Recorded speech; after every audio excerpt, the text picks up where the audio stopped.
The night was so calm, it almost felt staged, the sea flat as glass, the moonlight painting a silver road across the waves. I stood on the yacht's deck beside my husband Michael, inhaling the salty air when I heard the slow, deliberate steps behind us. My father's shadow stretched long, each footfall echoing like a verdict. I turned, expecting some stiff smile, maybe even a word of advice. But what I saw on his face froze me. His eyes were empty. His jaw clenched, the gold band of his wedding ring glinting under the decklight as his hand curled into a fist. That same hand had once held mine when I was a child. That same hand now shoved me into the void. The force was brutal, not hesitation, but decision. My body lifted, the deck vanished, the night sky spun into black water. The scream in my throat broke off as the ocean swallowed me whole.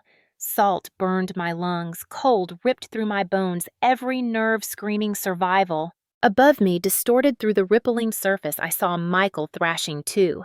His eyes wide, his mouth shaping words I could barely hear. Sink. Pretend we're dead. The command cut through panic. I forced myself down into the suffocating dark lungs, begging for air. Through the blur of bubbles, I glimpsed my father leaning over the railing, smoke from his cigar, twisting into the night, his voice carried by the wind. Now she won't talk. Just like Rachel. Rachel. The name hit harder than the fall.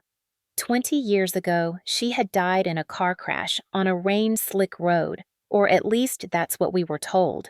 I was 12, she was 19, and the memory of her whisper still haunted me. If I disappear, look at the company books. I had buried that memory like the rest of my grief. But hearing my father invoke her name now in the moment he tried to drown me ripped it open like a wound that never healed. Why would a father choose to kill his own blood? My chest convulsed, my vision blurred, my heart slammed. The betrayal was more suffocating than the sea pressing against me. The same man who once carried me on his shoulders had now chosen to erase me. Rage ignited where oxygen failed. I let my body go limp, let the tide claim me, my mind screaming a promise louder than the silence of water. I would not only rise for breath, I would rise for Rachel, for myself, for the truth buried under decades of lies. The ocean clutched me like a fist, its weight pressing into my chest, crushing every desperate gasp into silence. My body screamed for air. My throat burned raw with salt, but Michael's grip on my wrist anchored me in the dark. His eyes were fierce, filled not with panic, but calculation, as if survival depended not on swimming upward, but on sinking deeper. I followed his lead, every instinct rebelling as he pulled me down farther from the surface where air waited, where danger lurked. Above, through the wavering curtain of water, I saw the blurred outline of my father still at the railing, his cigar glowing faintly in the night. He scanned the water like a hunter, ensuring the prey was gone. I froze, letting my limbs go slack, my hair floating around me like seaweed, pretending the ocean had already taken me. My chest heaved, lungs convulsing, stars burst across my vision. Just when I thought I could not endure another second, the yacht's shadow shifted. The sound of its engines rumbled through the water, fading as the boat turned away. Michael squeezed my arm, twice the signal we had used years ago when swimming in college pools. 2 taps meant surface. I kicked upward, the black water thinning into silver light. We broke through together, gasping, coughing, spitting out salt and rage. The night air felt like fire in my lungs. I turned, expecting the yacht to loom above us, but it was already drifting farther, a floating palace shrinking into the horizon. My father had not looked back. He believed us gone. The betrayal hollowed me in a way the sea never could. Michael's voice was hoarse as he whispered, "Keep low, they might turn back." We treaded water in silence, waves lapping against our faces. The shore was a dark line miles away, but it was our only chance. We swam, each stroke a war against exhaustion. Salt tore at my skin, every muscle ached, but I forced my arms forward, fueled by fury. Each time my body threatened to give in, I saw Rachel's face in my mind, rain streaking her window the night she died, her voice whispering a warning. No one had believed. If I disappear, look at the books. Her ghost swam beside me, urging me on. Hours blurred into an endless rhythm of stroke, gasp, kick. My body numbed to the cold, my thoughts narrowing to one command: survive. The coastline crept closer, jagged rocks, jutting like teeth. When at last my knees scraped sand, I collapsed onto the shore, coughing seawater shivering uncontrollably. Michael dragged me farther onto the rocks, his own body shaking from exhaustion. For a long moment, we lay there side by side, listening to the waves crash too weak to speak. Then, through the blur of moonlight and foam, something caught my eye. A scrap of fabric snagged on the rocks, dark with seawater. I pulled it free. It was a towel embroidered with the Carter Foundation logo. My father's empire had left its mark even here, as if mocking us, proof that tonight's attempt on our lives had not been a sudden outburst, but a calculated act tied to something much larger.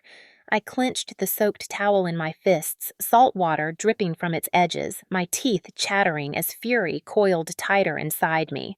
He had tried to erase me like Rachel, but unlike Rachel, I was alive, and I would not stay silent. When the shivering finally eased enough for me to sit upright on the jagged rocks, the tide pulling at the edges of my soaked dress, the past came rushing in like another wave, cold and merciless. Memories I had locked away for decades resurfaced with brutal clarity, dragging me back to a childhood home that smelled of polished wood cigar smoke and silence heavy enough to suffocate a child. My father, Richard Carter, had always been a man of presence, his voice commanding his gaze, sharp enough to slice through any pretense. To the outside world, he was a philanthropist, a successful businessman whose Carter Foundation sponsored schools and hospitals. To me, he was a man whose affection was rationed, who treated love like currency, investing it only where he saw returns. My brother Thomas had always been the favored child, the golden heir, the one who could do no wrong. I remember being 8, standing in the hallway clutching a report card with straight A's, only to watch my father wave it aside while beaming at Thomas for scoring the winning point in a basketball game. Praise flowed to him like a river while I drank from a cracked cup of indifference. But Rachel was different. At 19, she was the light in our house, the only one who noticed me shrinking in the shadows. She would slip into my room at night, sit on the edge of my bed, braid my hair, and whisper that one day we would both leave and build a life far away from Father's control. She was beautiful in a way that seemed untouchable, but she carried a sharpness, a knowledge of Father's darker dealings that I was too young to understand. On stormy nights, she would argue with him in the study, voices rising, words muffled behind the heavy oak door. I would press my ear against it, trembling, catching fragments. Company books, missing funds, responsibility. Thomas's name hissed like poison in her voice. And then one night she came to me, her face pale, eyes fierce. "If I disappear," she whispered, "look at the company books." I didn't understand. I was 12, frightened by her intensity. Days later, the accident happened. The story was that she had been driving home late from campus, rain pouring roads slick. Her car had spun out on a curve and slammed into a tree. They said she died instantly. I remember the rain lashing the windows as Father received the call. He did not cry. He did not collapse. He simply exhaled a long stream of smoke from his cigar and nodded as though a problem had been resolved rather than a daughter lost. At the funeral, I clutched Mother's pearls around my neck, the last thing she had given me before her own death years earlier, and I searched my father's face for grief. All I saw was calculation. His arm was wrapped protectively around Thomas, who stood stiff and pale, avoiding my gaze. When the priest spoke Rachel's name, I thought I saw Thomas flinch, but Father's grip tightened, pulling him closer as if shielding him from blame no one had voiced. In the years that followed, Rachel's name was buried like her body mentioned only in hushed tones, if at all. Any questions I asked were met with sharp rebukes. "It was an accident, Julia. Let it rest." But accidents do not leave whispers in the hallways or half-burned letters in the fireplace, or ledgers locked away in cabinets. I learned to silence myself, to swallow suspicion, to live in the shadow of Thomas's growing importance. He took Rachel's place as heir, his missteps forgiven, his arrogance fed. I tried to build my own life outside college, a career, a marriage, but Father's shadow followed. And yet in rare, quiet moments, Rachel's voice haunted me, her whisper growing louder as the years passed. If I disappear, look at the company books. Now, crouched on the shoreline, salt drying on my skin, I realized why her memory had flooded back tonight. My father's words on the yacht had tied her fate to mine. Just like Rachel, he had said. He had not meant comfort. He had meant erasure. I saw it then with painful clarity. Rachel had not lost control of her car. Her brakes had been cut, her death staged, and Thomas had been at the center of it. Father had covered it up to protect his heir, to protect the Carter name. The realization cracked something inside me.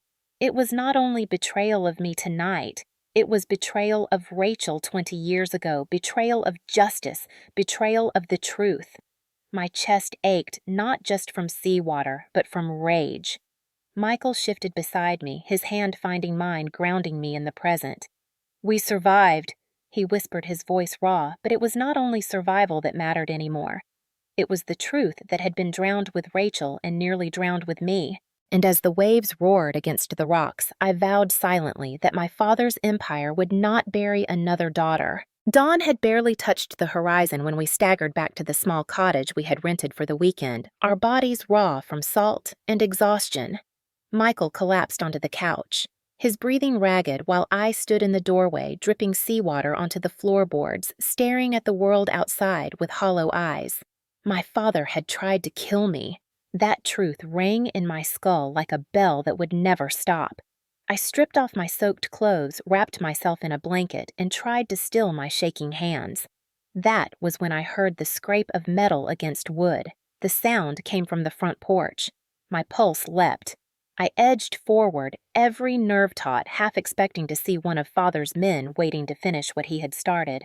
But the porch was empty, except for a single white envelope tucked under the doorframe, the edges damp from morning dew. My name was written across it in slanted handwriting I did not recognize.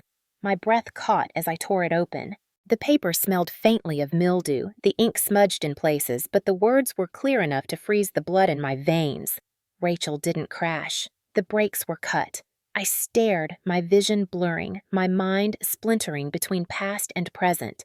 The letter trembled in my grip, as if the paper itself carried the weight of 2 decades of silence. Someone out there knew the truth. Someone had seen what happened to my sister, and now they were telling me in the aftermath of my own attempted murder. My knees buckled. I sank onto the step, clutching the blanket around me, staring at the crooked handwriting as if it could speak. Who had written this? Who had carried the guilt long enough to slip this into my door the very morning after my father had tried to erase me? Behind me, Michael stirred, his voice hoarse. "What is it?" I handed him the note, watching his eyes darken as he read. He didn't question its authenticity. He knew as well as I did that this was not coincidence. Someone wanted me to know. But why now? Why not years ago, when Rachel's death had been dismissed as a tragic accident? The question cut deeper than the cold night had. Perhaps they had been afraid. Perhaps they had tried before and no one listened. Or perhaps they had been waiting for me to be ready to suffer the same brush with death that Rachel had. I folded the letter carefully, my fingers still trembling, and pressed it against my chest. Rachel's voice echoed in my head that final warning. If I disappear, look at the company books. Now the pieces were aligning. Her death was no accident. My father had covered it just as he had tried to cover me beneath the waves. Michael sat beside me, his jaw clenched. "We need help," he said. "Not the police, not yet. Your father's reach is too deep. We need someone who cannot be bought." His words reminded me of Lisa, my oldest friend, now a lawyer, who had never bowed to power. The thought of telling her terrified me, but it was the only path forward. I looked down at the letter once more, its words like a dagger pressed against my skin, and I knew that whoever had slipped it into my hands had forced a choice upon me. I could stay silent, bury myself in fear, or I could fight. Rachel's truth had found me, and I could not betray her by turning away. By the time the sun rose higher, the letter lay folded inside my jacket pocket like a piece of burning coal I could not let go. Michael had dozed off from sheer exhaustion, his body curled against the couch, but I could not rest. Every nerve in me screamed to act to move before Father realized his attempt had failed. My first thought was the police, but even as the idea formed, I killed it. Father's reach extended everywhere. He had built the Carter Foundation not only on money, but on influence handshakes that stretched into city offices' donations that tied his name to police precincts and political campaigns. Reporting him without airtight evidence would only alert him that I had survived. I needed someone I could trust. Lisa Morgan. We had grown up together, bonded in the same neighborhood schools, until my family's wealth pulled me into a world Lisa could never enter. She had become a lawyer, one who built her reputation not on charm, but on grit, defending clients who had no voice. If there was one person who would believe me, one person who would not sell my story for favors, it was her. My hands still trembled as I dialed her number. She answered on the second ring, her voice steady, professional. Julia. I had not spoken to her in months, maybe years, but when I told her I needed to see her, she didn't hesitate. 2 hours later, we sat across from each other in a quiet diner, the kind of place where the scent of burnt coffee clung to the walls and no one paid attention to strangers. Her eyes searched mine as I unfolded the note and slid it across the table. She read it once, then again, her lips tightening. Rachel didn't crash, she said slowly, her voice almost a whisper. Julia, do you understand what this means? I nodded, my throat thick. He tried to kill me last night. Her head snapped up, eyes blazing. Who? The word cut like a whip. My father. Silence fell between us, broken only by the clatter of dishes behind the counter. Lisa leaned back, her jaw tight. Then we cannot go to the police. Not yet. You need evidence more than a letter, more than your word. Something undeniable. Her certainty steadied me. For the first time since the ocean had swallowed me, I felt the ground beneath my feet. She scribbled a name on a napkin and slid it to me. Mark Delaney, former detective. He left the force after too many run-ins with politics. He doesn't scare easily. He's the one you need. That night in a motel room far from the cottage, Michael and I met Mark Delaney. He was older, gray at the temples, with eyes that scanned everything, even the way I held the letter. He listened as I told the story from the yacht, my father's words, the name Rachel, the towel with the Carter Foundation logo, the note slipped under my door. He asked questions, precise, unyielding, until I felt stripped bare. Finally, he leaned back, fingers steepled. If what you're saying is true, then your father has crossed a line from corruption into murder. That makes him desperate. And desperation is dangerous. He tapped the letter with one finger. This handwriting, I've seen it before. My breath caught. How? He pulled out a small notebook, flipping pages. Years ago, he said Rachel's boyfriend came to me. He claimed she was afraid that she had discovered irregularities in company accounts tied to your brother. He thought her life was in danger. I believed him, but before I could act, Rachel's accident happened. The case was buried. The boyfriend disappeared. The trail went cold. My stomach twisted. Rachel's warning, the one I had dismissed as a child, had been real. She had tried to fight, and the price had been her life. Now the same danger circled me. Mark closed the notebook. If we're going to bring your father down, we need proof that connects the past to the present. We need financial records, witness testimony, anything that ties his hands to both Rachel's death and last night's attempt. Without it, he will walk free again. His words chilled me, but also lit a fire inside. This was no longer just about survival. It was about justice. For me, for Rachel, and for the truth that had been silenced for 20 years. Mark worked quickly, his methods precise and quiet, like a surgeon cutting into a wound no one else dared to touch. Over the next week, he pulled strings I did not know existed, knocking on doors long thought closed, digging through records that had gathered dust for 2 decades. He started with the police report from Rachel's accident. He showed it to me one night in the motel room, the pages yellowed, the ink faded. "Look here," he said, pointing to a line about the brakes. The mechanic's inspection was signed off in less than 2 hours after the crash. That's impossible. Any serious investigation would have taken days. He flipped another page. The officer in charge, a known associate of your father. Donations to his precinct are in the Carter Foundation ledger. My stomach tightened as he laid the papers out on the bed, a grim puzzle assembling piece by piece. Rachel's accident had never been investigated. It had been buried. 2 days later, Mark found the mechanic who had supposedly inspected Rachel's car. The man was old now, his hands gnarled with arthritis, living in a small house on the outskirts of town. At first, he refused to talk, shaking his head, insisting the past was too dangerous to revisit. But when Mark pressed, showing him the letter about Rachel's brakes, the man's eyes filled with tears. "I didn't want to do it," he whispered, his voice shaking. "They told me to sign off on the report that the girl had lost control, that if I wanted my family safe, I would keep quiet." "Who told you?" I asked, my voice sharp, almost breaking. His eyes darted away. "Thomas, your brother." He leaned against the doorframe, shoulders sagging. "He came to me before the crash, told me Rachel was making trouble, that she was threatening to expose financial misconduct. He said Father would handle it, but I had to make sure the report showed brake failure from rain, not tampering. I begged him not to involve me, but then Father called and I knew I had no choice. I signed. That was the night everything changed. Rage seared through me so hot my vision blurred. Thomas the golden child, the heir, had not only stolen Father's love, he had stolen Rachel's life. And Father had shielded him, turning Rachel's death into a footnote while parading Thomas as the family's pride.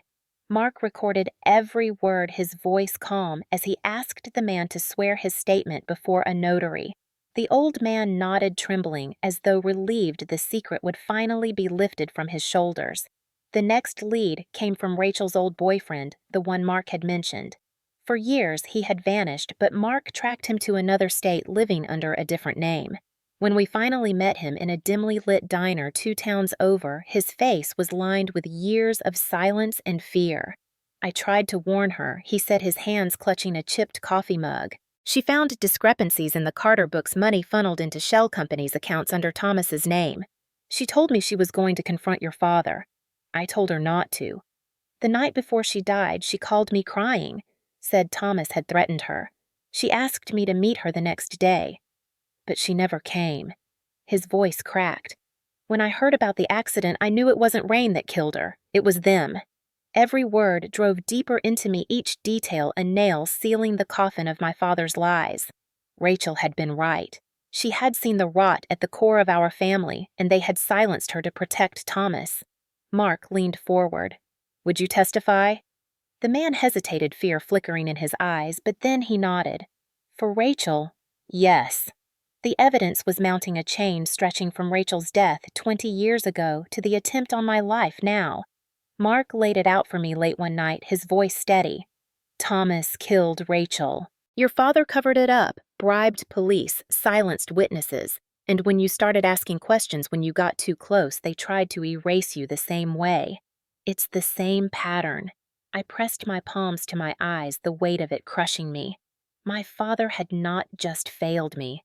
He had orchestrated the destruction of his own children to protect an empire of corruption. He had sacrificed Rachel for Thomas, and now he had tried to sacrifice me for both of them. Grief and fury twisted together inside me, but beneath it all, a new strength rose. They had buried Rachel's truth for 20 years, but they would not bury mine. The Carter Foundation gala shimmered with gold and glass chandeliers dripping light over gowns and tuxedos, the air thick with the perfume of wealth and influence. Politicians clinked glasses, reporters circled like moths, and at the center of it all stood my father, Richard Carter, his smile polished, his hand gripping Thomas's shoulder like a trophy he refused to release. I stepped into the ballroom with Michael at my side, Lisa and Mark close behind.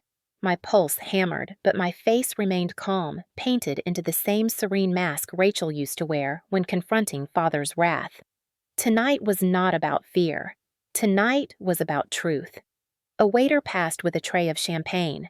I ignored it, clutching the folder in my hand, the one Mark had prepared with sworn statements, photos of falsified reports, bank ledgers Rachel's boyfriend had smuggled out decades ago. Proof that could cut through Father's empire like glass through skin. Father's eyes found me across the room. For the briefest moment, surprise cracked his mask, then it hardened into something colder. He had not expected me to live, let alone to walk into his kingdom.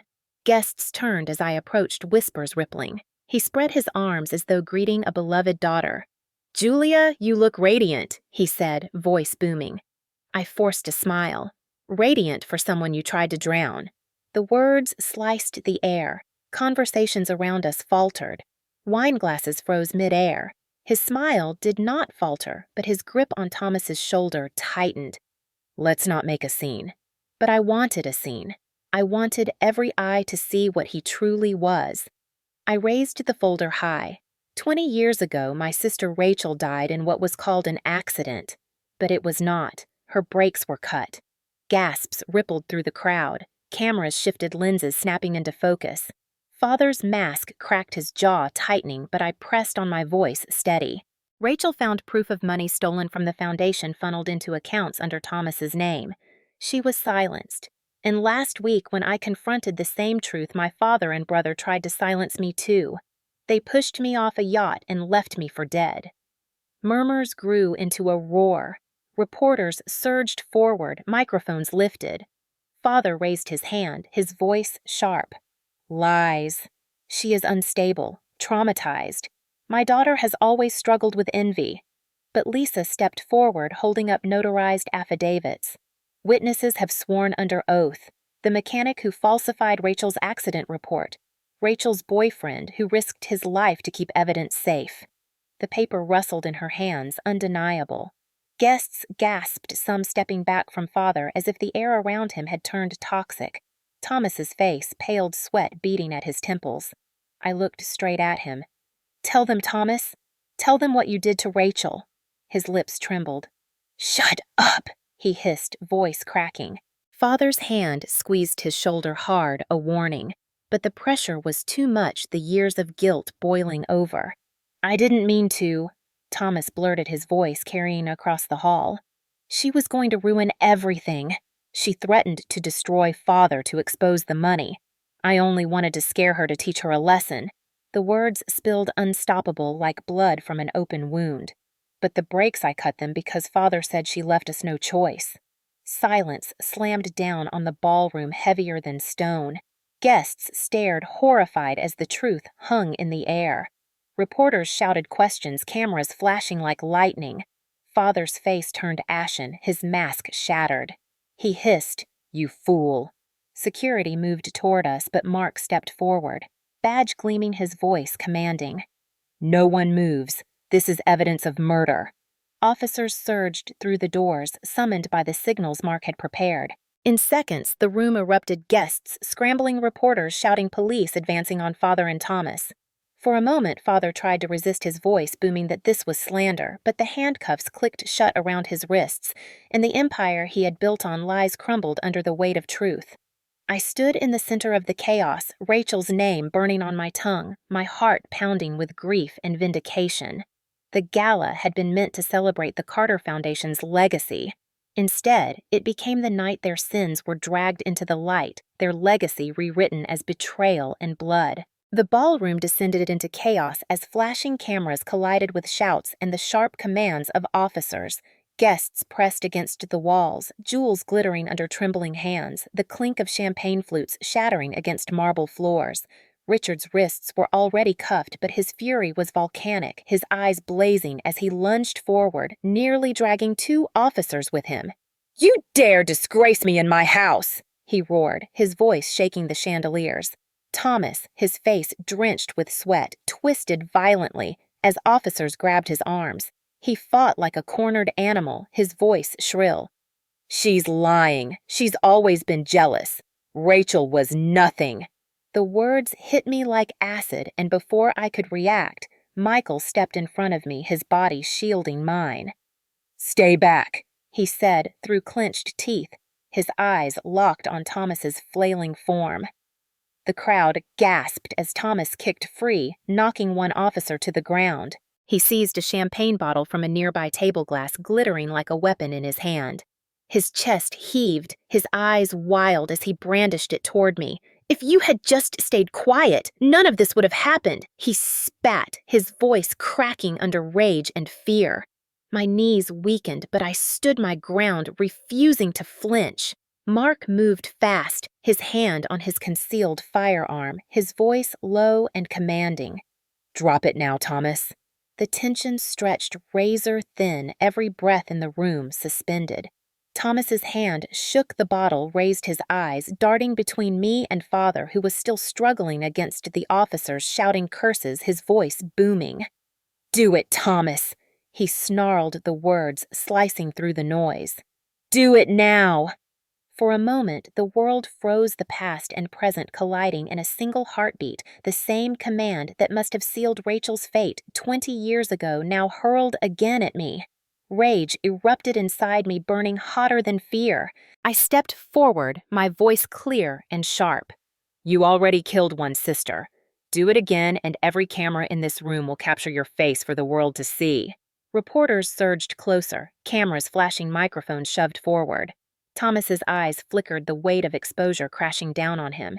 His grip faltered, the bottle trembling before it slipped from his fingers and shattered against the floor. Officers surged, tackling him hard, pinning his arms as he screamed, his voice breaking into incoherent sobs. Richard's roar filled the hall, a sound more beast than man, as he lunged, once more ramming his shoulder into an officer.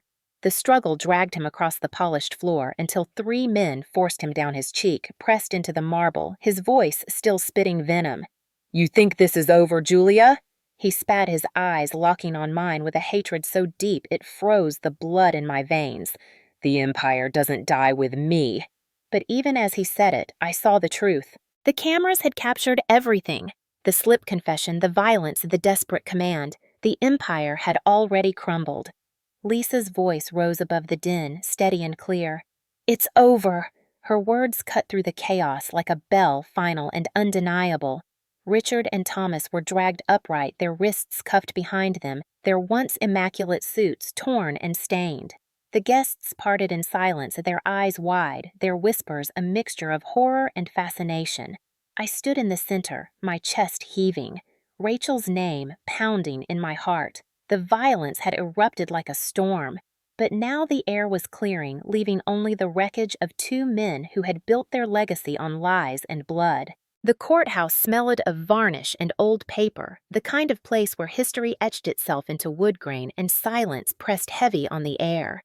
Reporters crowded the steps outside, their voices clashing as they shouted questions, flashes exploding like fireworks.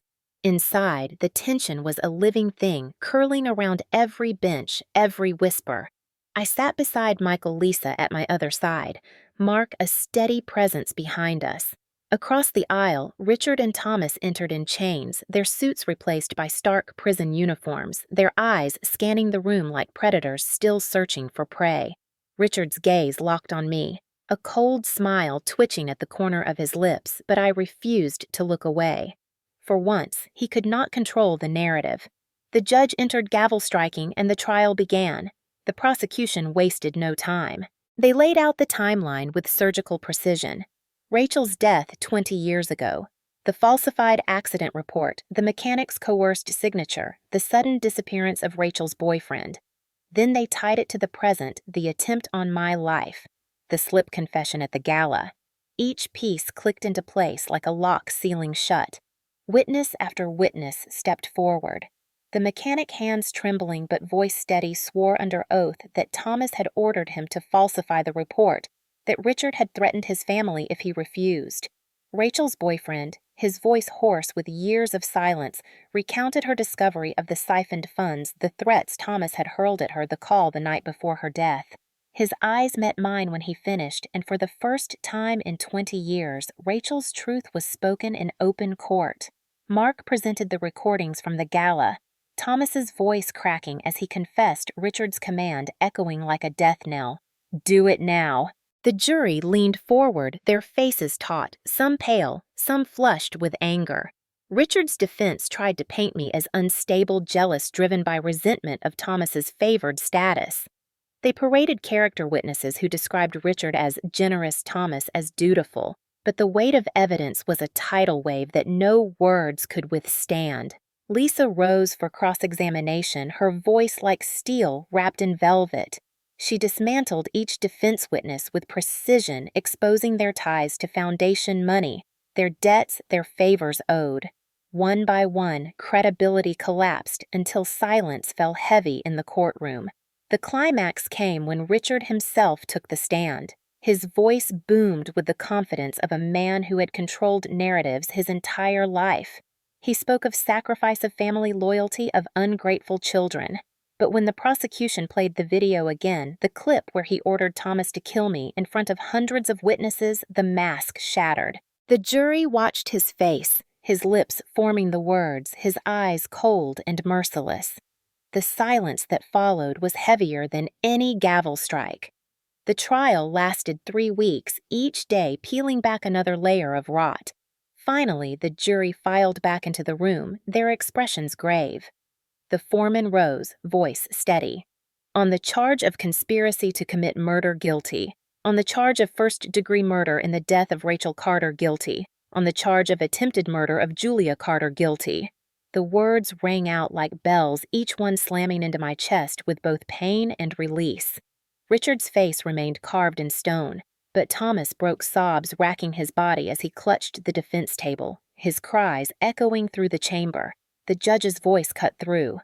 Richard Carter, Thomas Carter, you are hereby sentenced to life imprisonment without the possibility of parole. The gavel fell sharp and final, a sound that reverberated like thunder across decades of silence. Around me, reporters surged pens, scratching cameras flashing, but all I could hear was Rachel's voice, the memory of her laughter, the ghost of her warning. Justice had come too late for her, but not too late for truth. When the guards led Richard and Thomas away, chains clinking, Richard turned once more, his eyes burning into mine. "This isn't the end," he hissed, but I saw the tremor in his hands, the flicker of fear that no empire could erase. For the first time, I believed him powerless. I closed my eyes, the sound of the gavel still ringing, and whispered Rachel's name like a prayer. The courthouse emptied slowly, echoes of footsteps fading against marble as the reporters dispersed into the night. The air outside was cold sharp, with the scent of rain, and flashbulbs burst like stars as Michael shielded me through the crowd. Voices shouted my name, questions hurled like stones, but I kept walking, my chest tight, the weight of decades pressing down. Life sentences had been delivered just as pronounced, yet the hollow space inside me yawned wide. Rachel should have been here to see it. At home, the phone began ringing within hours. Relatives who had stayed silent during the gala now filled my voicemail with frantic messages. Cousins begged me to reconsider pressing charges. Aunts whispered that prison would destroy the Carter name. One uncle even shouted that I had shamed the bloodline by airing dirty laundry in public. I deleted each message without reply, the sound of their voices cutting like knives but no longer holding power. They had chosen silence when Rachel died. They had chosen silence when my father tried to kill me. I would not carry their shame. Michael sat with me at the kitchen table, his hand over mine. "You don't owe them anything," he said softly, and for the first time I believed it. The next week, letters arrived from Father's business associates. Some threatened lawsuits, others pleaded for leniency, all wrapped in the same language of loyalty and legacy. I burned them in the fireplace one by one, the flames consuming the lies that had bound me since childhood. Lisa helped me file restraining orders, cutting every legal tie, freezing accounts, dismantling the empire brick by brick. Each document signed felt like severing a chain. Mark visited once more, his voice steady as he handed me copies of the case files. "You'll want to keep these," he said. "Closure doesn't erase memory, but it keeps the truth safe." I placed them in a locked box beside Rachel's old locket, the one I had carried through every storm. The community's reaction was divided. Some neighbors avoided me crossing the street with lowered eyes. Others pressed my hand in the grocery store, whispering thank you, saying Rachel's name with reverence. A woman I barely knew left flowers on my porch, a note tucked inside, "For your courage and for Rachel." It was the first time I cried after the verdict, not from grief, but from the fragile weight of gratitude. One night, I stood before the mirror, studying the face that had survived the ocean, the courtroom, the betrayal of blood.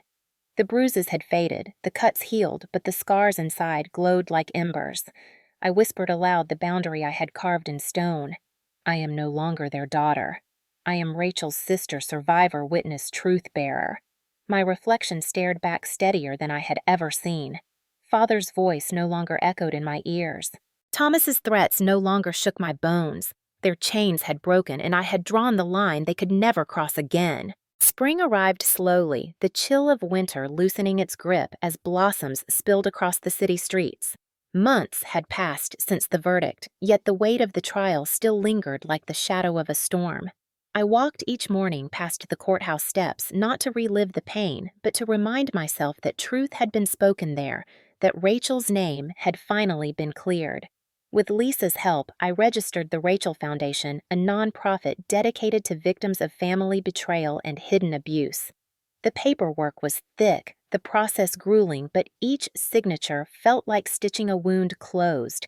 On opening day, the small office was filled with flowers, volunteers, and faces carrying stories as heavy as mine. Survivors of silence, women and men who had been told to stay quiet for the sake of family honor, now had a place to speak. When I stood before them, I held Rachel's locket in my hand and told her story without trembling. The cameras captured my words, but I spoke as if only she could hear. "We are no longer silent," I said. "We are no longer afraid." At home, life settled into rhythms I had never known. Michael and I planted a garden in the backyard soil, pressing under our nails. Green shoots, rising like proof that something broken could still bloom. Mark visited, often bringing updates from cases he had taken, inspired by ours. Lisa joined us for dinners, laughter slowly filling spaces once carved by grief. Yet at night, when the house grew quiet, I sometimes heard echoes of the sea, the memory of Father's hand shoving me into darkness. Those memories no longer drowned me. They fueled me. One evening, I found an old photograph of Rachel tucked in a book. Her smile tilted, her eyes alive with the fire that had always terrified Father. I framed it above my desk at the foundation, so every survivor who walked through our doors would see her and know they were not alone. Letters began arriving, not of threats, but of gratitude. Strangers wrote to say Rachel's story had given them courage to leave violent homes, to report hidden crimes, to speak names they had been forced to bury. Each envelope felt like a chain breaking somewhere out in the world. I still pass relatives on the street sometimes. They lower their eyes, unwilling to meet mine. Their silence no longer wounds me, it indicts them. My boundary stands unbroken. I am not theirs to shame or silence. I am my own, and I am Rachel's sister. On the anniversary of the gala, I returned to the ocean. The waves were calmer than that night, the horizon soft with light. I scattered white lilies across the water, each bloom a memory, each petal a promise. Michael stood beside me, his hand warm around mine. "Rachel," I whispered, "we survived. And now your name will live not as a secret buried in silence, but as a beacon for those still trapped in the shadows." The tide carried the lilies away, and with them the last fragments of fear.